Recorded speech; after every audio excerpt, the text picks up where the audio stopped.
Angkatan bersenjata Rusia dan Ukraina memperbarui informasi terbaru konflik dari garis depan tanggal 30 Maret tahun 2023.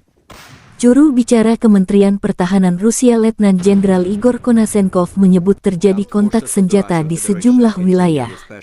Di arah Kupiansk, penerbangan angkatan darat dan tembakan artileri kelompok pasukan Zapad Rusia menggempur pertahanan Ukraina di dekat Gryanikovka, Sinkovka, wilayah Kharkov dan Novoselovskoye dan Stelmahovka, Republik Rakyat Lugansk. Lebih dari 50 tentara Ukraina dan 2 kendaraan bermotor dilumpuhkan dalam serangan ini. Depot bahan bakar Brigade Pertahanan Teritorial ke-126 dinetralkan di dekat Zalisnihnoye, wilayah Zaporozhye.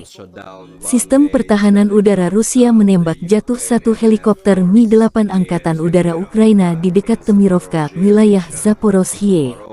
Selain itu, 1 rudal jarak pendek GROM-2, 3 proyektil HIMARS dan 2 kendaraan udara tak berawak Ukraina dicegat di dekat Novoandrivka dan Zelenigay, Republik Rakyat Donetsk. Letjen Igor Konasenkov melansir secara total, 404 jet tempur dan 227 helikopter, 3.622 kendaraan udara tak berawak Ukraina dihancurkan. Termasuk 415 sistem rudal pertahanan udara, 8.472 tank dan kendaraan tempur lapis baja lainnya, 1.076 kendaraan tempur yang dilengkapi dengan MLRS, 4.462 meriam dan mortir artileri Medan, serta 9.199 unit khusus peralatan militer dihancurkan selama operasi militer khusus. Dari kubu terpisah, militer Ukraina dalam sebuah pernyataan mengatakan Rusia kehilangan 460 prajurit dalam sehari terakhir, termasuk 5 tank, 3 kendaraan tempur lapis baja serta 4 unit artileri dan 3 peralatan khusus. Secara total, Kremlin kehilangan 173.360 prajurit selama konflik, termasuk 3.615 tank, 6.977 kendaraan tempur lapis baja serta 306 jet tempur dan 291 helikopter. Konflik Rusia dan Ukraina sudah berlangsung selama 400 hari. Belum ada tanda-tanda perdamaian dua kubu. Militer Ukraina juga merilis rekaman penghancuran gudang dan peralatan militer penjajah Rusia di Bakhmut.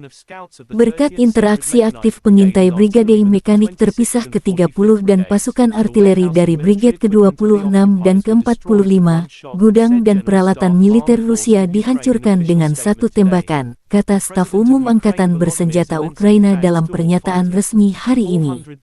Presiden Ukraina Volodymyr Zelensky berterima kasih kepada semua pejuang. 400 hari pertahanan kita melawan agresi skala penuh. Ini adalah jalan kolosal yang telah kami lalui bersama-sama, semua orang yang berjuang dan berjuang untuk Ukraina, kata Zelensky. Шлях, який ми пройшли всі разом, кожен і кожна, хто боровся і бореться за Україну, хто дбав і дбає про державу і українців, хто допомагав і допомагає нашій логістиці, хто зміцнював і зміцнює українську стійкість. Україна. Terima kasih sudah nonton. Jangan lupa like, subscribe, dan share ya.